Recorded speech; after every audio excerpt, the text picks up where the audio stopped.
Hello, and welcome to today's episode of Books in the World, a presentation of the Cape Cod Writers Center. Our guest today is Melissa Corliss Delorenzo, and her book called Talking Underwater is the main topic, but not the entire topic of today's program. Welcome to Books in the World, Melissa. Thank you for having me. Talking Underwater starts with a description of a happy family and a lot of visits to the beach. I think everybody, at least people who live along or near the shore, have a special beach. Yes. Do you? Oh, yes, absolutely. Which is your special beach? My special beach, and my family's and my children's now, is Horseneck Beach in Westport, Massachusetts. Yeah. We love it there. Mine was on Long Island Sound in New London, Connecticut. I've Ocean never been Beach. there. It sounds lovely. And the first part of your book is concerned with beaches and a great deal of description and feeling about it. So obviously my next question is, how do you feel about beaches? You know, when I'm at the beach, especially Horseneck, I feel very much at peace. I feel very like my most authentic self. I feel happy. It's one of the only places I can go and just sit and be. I guess it's what they call presence, right? I can be present there without any trouble at all. And I love swimming, so that's also fun. Do you get right in? No, I'm terrible. No, I take a very long time to get to the water. One toe at a time. One toe at a time. All right. And the people in your family, or in the family book called Talking Underwater, our book today, spend a lot of time at the beach, and your descriptions go on and on. Not just feeling about relaxing at the beach, but the sand on the beach, the water on the beach. And as I read it, Melissa, I started to wonder, what's going to happen in this book? Did you feel that, I don't know, a description sort of set up what you were going to talk about? I think so. I think I wanted people to, especially people who don't go to the beach all the time or don't love the beach, to sort of have a very visceral sense of what it feels like to be there, and to understand for someone who loves it so much what it means to them, to sort of build up how much this place meant to the main character, Amy, and how important it was to her very being, and how she grew up and how she was raising her kids. It was just a huge part of their lives. So that was kind of what the setup meant to me. All right. Do you have a sister? I do. Because there's so much to talk about the heroines, plural, in this book, the two sisters. Yeah. Are you the older or the younger? I am the older. My sister is 18 months younger than I am. So you're the Heather in this I guess book. I'm the Heather. Yeah. And the other person, her name is Rebecca. Is the Amy. She's the Amy. As Heather and Amy are the two characters in the book. Yes. The storyline takes a vivid turn, and I just don't want to give away too much of the plot of the book. Right. But it's such a vivid turn. Even the back cover and the cover story mentions a tragedy. And again, I'm hesitating on purpose because you don't want to give too much away. I don't want to give too much away, but it becomes such a serious part of the book. And what a complete flip from the happiness of just going to the beach, of various ages of the characters in the book, and enjoying the beach, and then blam. Yeah. Somehow something that happens in a moment can implode a family. A family that was very happy and content, with no real serious problems, just the everyday things that we all experience. And suddenly something that can happen in a moment can just blow that up for everyone, and just the ripple effect of that on their relationships, and even to Amy's relationship to the beach itself. Well, that's true too, yes, because the tragedy, I'm giving away bits and pieces here, but the tragedy happens along the shore. Exactly, yeah. So it not only, it's so destructive to her in so many ways. It takes away so much of her peace and well-being. And yeah, it's a thing that can happen in a moment that just blows you up. When I was describing the book I'm reading this week, my daughter said, what book are you reading and what happens in it? And I told her of the tragedy that we're staying away from describing. And she said, the question was, did it happen to the author? No, I have not experienced any major tragedy. It was just, I sort of put myself in the place of what it'd be. I think writers, one quality that we have is a deep sense of empathy. So it's not difficult for me to sort of put myself in a place and imagine what it would feel like. It can be hard though. It was hard to write this book. And the interesting thing was that I wrote this book before I was a mother, before I was even a wife. I think even before my sister had her children. So I was imagining so much of this. So when I actually went back to do the rewrite, because I had put this book down for a number of years, it was actually harder to go back to it. Having the kinds of families that I am describing in the book. This book had a long history of... It does, yeah. Let's go back to the very early. All right, start all over again. Hi, the books in the world. Our guest is Melissa Delorenzo. And how did this book come about? In 2001, I started graduate school. 2001? 2001, yep, in Colorado. And during the summer of 2001, I was enrolled in a really intensive summer writing program. And so I was at school literally from about 9 in the morning until 9 in the evening. It was a very intensive program. It was wonderful. But I was at school a lot. And so I had a little time on my hands, and I was missing home because there are no beaches in Colorado. You might not know that, but there are none. And I didn't know what to do with myself without having a beach to go to. It's summertime, you go to the beach in the summertime, right? And I was missing my sister. So I started to write these just little pieces, these little short pieces about two little girls at the beach and their experience of being together and their love for this place. And I started workshopping them, and people were really responsive and they liked them. So I was encouraged to, make it bigger. And I ended up writing a shorter manuscript as part of my thesis for graduation. And then a bunch of people read it, after that, and they had, because I wanted a lot of feedback. It was my first big piece, so anybody who was willing to read it, I'm like, yes, read it. How large was that particular early book? It was shorter than this one, but maybe by 15,000, 20,000 words, so not significantly shorter.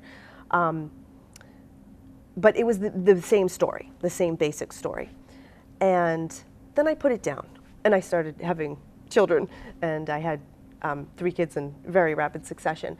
So then I was just a mom for a while. Not just, but you know what I'm saying. I was mommy for a bunch of years. And then I actually wrote The Mosquito Hours. I won't rush ahead. But we're jumping books. Yeah, I don't want to jump books. We started to talk about Talking Underwater, our book for the day, and then there's a second book that is my other book, yeah, called The Mosquito Hours. Yes.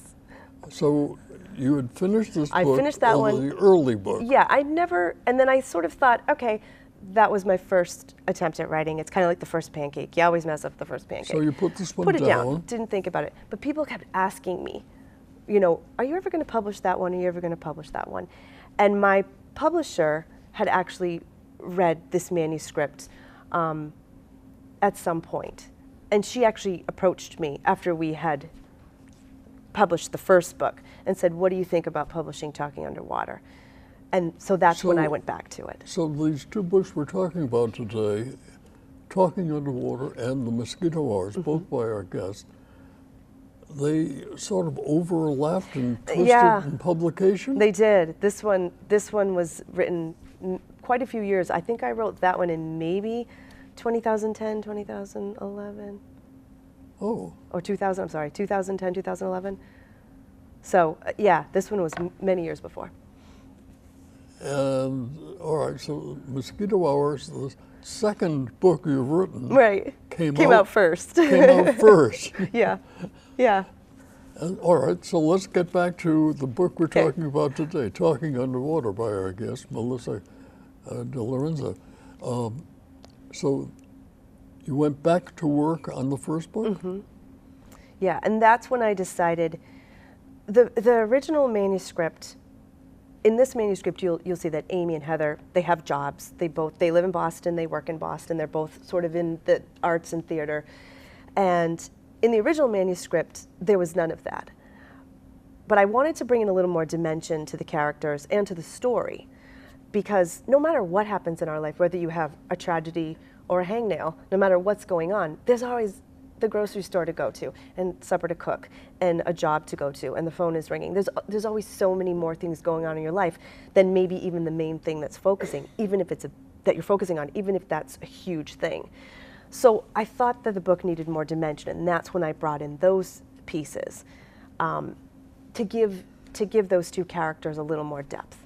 Because before that, the trajectory of the book was just like, from start to finish, just the tragedy, which was also kind of tough to, get through, I think, for a reader. Yeah, so you gave them more body, more background, more reason, etc. Yes, exactly. Yeah. All right. So what did publishers say to that? We've already published your second book, and now we're going to publish your first book. But you end up saying, who's on first? Right, exactly. No, she was actually, when I first made the changes, at first she was a little hesitant. She was like, I loved it the way it was. I don't know if we should change it. But then when she saw what I did and she read the whole thing, she said, no, okay, we're on the right track. So she thought it was okay. I have a question about both your books. The men in them have diminished roles. I don't mean for that to happen. You finish reading both books and then you say to the author, as I'm saying to the author, what happened to the men in these stories? They're kind of secondary. Yeah, I think maybe it's because I'm a woman. I tend to focus in on my female characters more. Well, write what you know. Right, what you know, exactly. And because this one was about, two sisters, of course it focuses in on them, and they've got these wonderful, supportive men in their lives. But yeah, they don't, as far as the story goes, they don't play a huge role. And yeah, and that in the Mosquito Hours are definitely not too many men. Yeah. It's not intentional. It's not any slight toward men. I don't know. I guess it's because I'm a woman. I tend to focus in on women. In the tragedy that happens in Talking Underwater, one of the two books we're talking about today, have you talked with women who have undergone this similar tragedy? Not specifically the exact tragedy, but there have been people who have gone through grief and through loss who have said, you got this, and were surprised that I hadn't gone through something. So I've had loss in my life.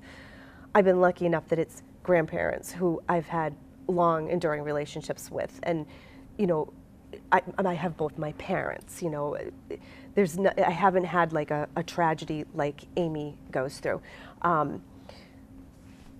But yeah, I think for the people who have gone through more primary tragedies than I have, they've said, okay, somehow I tapped into that in a way that they made them wonder if I had gone through it. There's a phrase that happens in any tragedy, the people trying to be understanding, trying to be nice, end up with the same phrases. Oh, right. I'm so sorry for you. And it's said with a sincerity, but it hurts to the person receiving it. Yeah. There's never, trying to be helpful, trying to be nice, and the words just fall short. Yeah. There are no words, Don't say it. Yeah. Just be there, I guess. Yeah, I think there's some truth in that. I think the things that sometimes we say to one another to help us feel better can actually be more hurtful. And that is one of the things I think in the beginning that I talk about is, one of the things that people would say, life goes on. And for someone who's had terrible loss, they don't want, life does go on. I mean, that's true, but it's like you don't want to hear that. You don't want to hear that. It's like, I don't want to feel hungry. I don't want to feel pain when I stub my toe. I don't want the sun to rise in the morning. Like, how is everything still happening and this thing has happened to me? How is everything, how is the tea still running, you know? I mean, Amy has the tea right outside her door. She's like, the schedule's just the same, you know? Yeah. I have lifelong friends who had 2 children, and tragically they lost those children to cancer. And I admit, as I've mentioned, I went to the funeral, I had nothing to say because I couldn't think of anything that could match their feeling. And it's one of life's tragedies. It is. But life goes on. Yeah. Yeah, we've seen the couple many times since, and we've had lots of laughs and, you know, casual conversations. But, but I keep thinking, I don't know if I would be as brave or as stoic and as stalwart as they are. Right. But life goes on. It does. Yeah. And you can choose to go with it, or you can kind of get stuck. And I think that's the position that Amy finds herself in. And she's so young, you know, and she's got another child, and she's got a young husband. You know, it comes down to like a choice, but you don't want to feel like that's your choice. You know, there's so much anger in that, I would imagine. Yeah. Well, that's what I imagined when I wrote it. We're talking today to Melissa Corliss Delorenzo, talking about the book called Talking Underwater and her co-book, Mosquito Hours. There are mosquito hours, aren't there? Yes, and that's where the title came from. Yeah. I remember my wife and I were in Arcadia in Maine, and it was evening, and we were sitting by each other side by side, and the mosquitoes bit me. Didn't bother her at all. They choose who they choose, and the scientists don't even know why. So that's when I started to read Mosquito Hours, Melissa. You thought of that, right? Absolutely. But there is that time of day. Yeah, at dusk when the sun is starting to go down. They're also at dawn too, but at dusk when you're out in the evening, and if the wind's not blowing too much, they are just, and I get chewed up. So I have to go inside usually. And there's a little buzzing that comes around, and it finds people who are tasty. And they know. And you know, my sister, like you and your wife, I could sit there with my sister. They don't touch her the way they do me. I don't. My dad's another one. They chew him up. I don't know why. You can hear them buzzing, saying, "Where's Melissa?" Yeah, exactly. It's like, I don't want this guy. I want her. Another thing about your books is that you seem to take pause in the narration and describe things. I'm pausing because, as you do in the books, you pause and describe a setting, a feeling. You don't bring in your characters, especially at that particular point, but there might be a fairly large paragraph, sometimes at the start of a chapter and sometimes just rambling. And another thing I found in your reading your books, Melissa, is that there are scene changes, time changes. Yes. How did that come about? You mean like right within a particular? Yeah. I go back and forth a lot. There's a narrative that you've written, and then suddenly the tense and the time changes. Yeah. Are you talking about like the parts that are in the present setting? I guess I'm missing exactly what. Well, you sort of summarize going along, then stop and summarize something that's in the area. Okay. Yeah. Sometimes I like to like zero in on things. I feel like, and I learned this from long walks that I take now, and especially when my children were small and none of them were great about napping. So I'd put them in the stroller and everyone would fall asleep, and I'd have about 2 hours where I'd just walk around. And when you slow down, you can really zero in on things. You can zero in on something like a little bit of snow, like resting in the like pine needles, or things like that. And for some reason, I just really love that. I really like to narrow in on a setting or a cup, or how someone might be feeling, or how someone might be feeling, and it might shift them back to thinking about something that happened in the past. So yeah, I do bounce around. It's kind of fluid. It's probably how my mind works too. Well, I'm going to ask you to read something you've written. Sure. And it's sort of, to my way of thinking, describes this pausing and feeling and looking around. Okay. And it's well toward the end of Talking Underwater, and it starts over Oh, here. yes. Okay. I remember when I wrote this too. Okay. Her breath. Floating under buoyancy of salt water, with closed eyes and held breath, the ocean roars. Not like a lion, like the breathing of 1,000 goddesses. Floating beneath the surface, with eyes closed, the body dissolves. More salt for the liquid's flavor, more salt to dry white powder on the brow, the knee. She remembers everything she is with crystal clarity. She forgets everything she is with glorious abandon. She has always felt as though she has arrived, gotten somewhere when she gets to water. It may seem that stepping into an ocean, large and unwieldy, mindful and willful, would engender fear, that she would be overwhelmed by the enormity, overly aware of her own smallness, the frailty of her body, her bones. But it never occurs to her to be afraid or to think of herself as small. She feels instead deluded, accepted, cupped into a thing that is greater, that is infinite and sacred. Washed by salt, minerals, seaweed rubbing her skin sleek, smoothing the roughness, the sin, salt is curative. Whenever she walks onto that beach, she is silenced. Her voice, her internal chatter. She never knows why, and maybe the mystery is the source of its strength. She could lay her eyes upon it for great lengths of time and still never understand it. At the same time, she knows the why doesn't matter. It is a coming home to self, to source, to infinity. There are places that are close to God. There are churches without floors and ceilings. The ocean breathes at her in one giant, endless lungful, ruffles her hair and cools her skin. She keeps waiting for it to take another breath, but it does not need to. The breath flows over her body and penetrates somewhere deeper until her breath and its breath mingle in one giant shared belly breath. Yes, thank you. Thank you very much. I looked up your website, Melissa, and one of the things it quotes in there, I wrote it down in my notes, it says, the author said, "Please just let me read."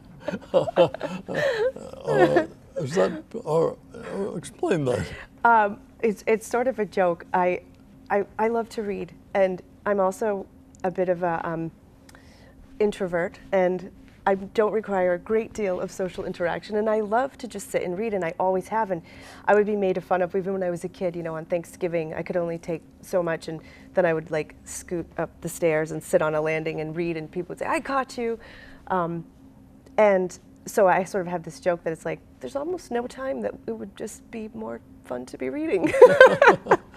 No reflection on the company. No reflection on the company. I love everyone. But yeah, so I've started or I'm going to be starting a little web series on my website of book reviews and author interviews when I can get them. So that's going to be my Please Just Let Me Read. And your website is? MelissaCorlissDeLorenzo.com. Yeah, the whole name. My whole name. The whole three The whole names. thing. I know. Sometimes I wonder why I did that, and now I feel like, oh, I can't get out of it. Yeah, I think of the websites or the passwords where they say 5 letters or 8 less. letters. No, but I this know a one lot. is I know. I should have married a guy named like Jones or something. DeLorenzo.com. Right. The whole thing. The whole thing. And again, on your website, there was a little vignette about cash register checkout people. Do you remember that one? Was it a short story that I wrote? Yeah, it wasn't a book. Yeah. It was just a reminiscence or an observation. Oh, it could have been. Oh, it might have been one of my blog posts. Yeah. I write about in my blog posts. I write about anything and everything that occurs to me. Sometimes it's, taking my 7-year-old twins to a rock concert. Sometimes it's going to the grocery store. It could be anything, just anything that strikes my fancy. I don't write about writing on my blog. I write about my life and what strikes me as amusing. Do you wake up at night and make notes? I do. I do it in my phone, which it can be rather disruptive, not to my husband, but to me, because I try to turn the light down. Electronic world Yeah. where you pick up your But phone I do and that. type in? I do. Like I'll go to my reminders and be like, don't forget, or whatever. Sometimes I'll send myself an email. And your husband says, "What's that strange light Sometimes that's on?" he sleeps with a pillow on his head because he knows better. Can you? I was thinking, with typing it in and on a screen, you don't lose it. You mean the manuscripts? Well, I was thinking, I wake up at night and make notes for poetry. Sometimes I do. Yeah. Sometimes I'll write by hand too. Yeah, It just but the depends trouble how with dark it is. writing at night is you wake up in the morning and you can't read it. Yeah, that can happen. So typing it is actually better because there's only there might be a few typos, but you can usually All right, figure it out. For those of you who don't take a typewriter to bed so you can write notes as an author or a poet or just a scripter, Right. the iPad. Exactly. Melissa, our time is almost over, but I want to get back to the seriousness and the quality of your observations for a tragedy that we're not going to give details about, but we recommend reading in your book, Talking Underwater. It's been a pleasure talking Thank with you you, so much. It's Melissa. been a pleasure talking with you too. And I thank you for coming in Thank today you. on Books in the World. Thank you so much. And we thank you, of course, for visiting our television program, Books in the World, a presentation of the Cape Cod Writers Center. Our book today is called Talking Underwater by our guest, Melissa Corliss Delorenzo. And I'm your host, Bob Silverberg. We thank you again for visiting today on Books in the World. Thank you, Melissa.